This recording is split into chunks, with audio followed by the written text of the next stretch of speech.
ময়মনসিংহের রজবাড়ি জয় বাংলা স্লোগান দেওয়ার অপরাধে মুক্তিযোদ্ধাকে জিপ ছুরি দিয়ে কেটে দিয়েছিল, সেই কুখ্যাত রাজাকারকে উনি মন্ত্রী বানালেন।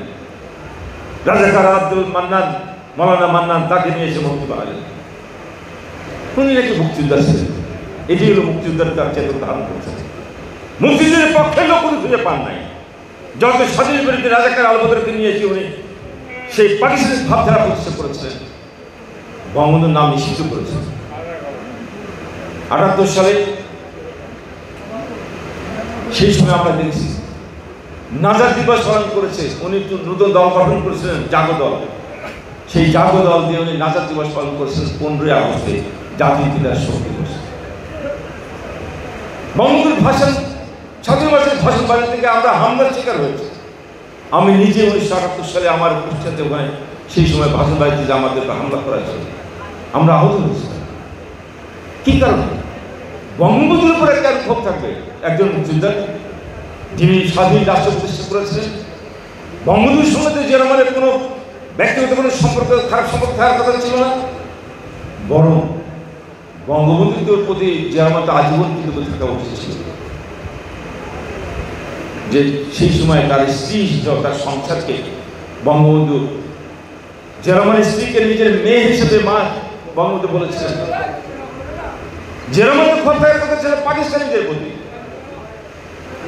আমরা শুনেছি, ইতিহাসে দেখেছি, ৭১ যখন যুদ্ধ চলছে সেই সময় বেগম খালেদা জিয়া পাকিস্তানের ক্যান্টনমেন্টে ছিলেন, সেনাবাহিনীর তত্ত্বাবধানে ছিলেন। অনেক সময় ঢাকায় নিউ মার্কেটে উনি সেই সময় বিভিন্ন সময় শপিং করতে গিয়েছিলেন, এটা অনেকে দেখেছেন।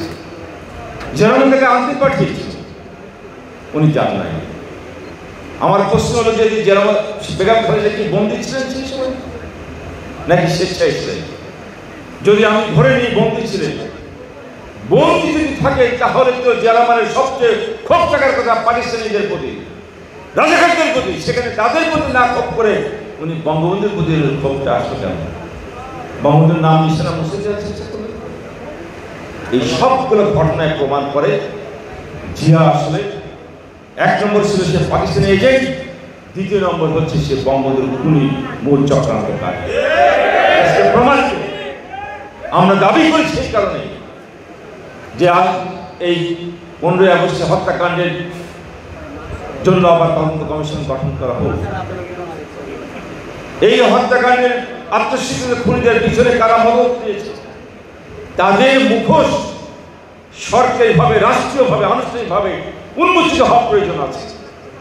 আমরা বলি হয়তো অনেকেই, কেউ হয়তো বিশ্বাস করবে, কেউ বিশ্বাস করবে না, কিন্তু এটা যদি সরকারিভাবে, আনুষ্ঠানিকভাবে যদি এই মুখোশ উন্মোচিত হয়, তাহলে জেরমানকে বঙ্গবন্ধু হত্যার মধ্যে দিয়ে জাতিকে যে বিভক্ত করে দিয়ে গেছে, স্বাধীনতার পক্ষে এবং বিভক্ত, আজকে মুক্তিযুদ্ধের পক্ষে সমস্ত মানুষ শক্তি বঙ্গবন্ধুর কন্যা জনতা শেখ হাসিনার আওয়ামী লীগের, আর মুক্তিযুদ্ধের বিরোধিতাকারী, স্বাধীনতার বিরোধিতাকারী রাজাকার আলবদর আর তাদের দোসর এবং স্বাধীনতার বিরোধী, এরা সব এই যে আজকে জাতিকে বিভক্ত করেছে, স্বাধীনতার পক্ষ বিভক্ত, এই বিভক্তটা দূর হবে যদি জেরমানের মুখোশ উন্মোচন করা যায় যে বঙ্গবন্ধু হত্যাকাণ্ডের সে জড়িত ছিল।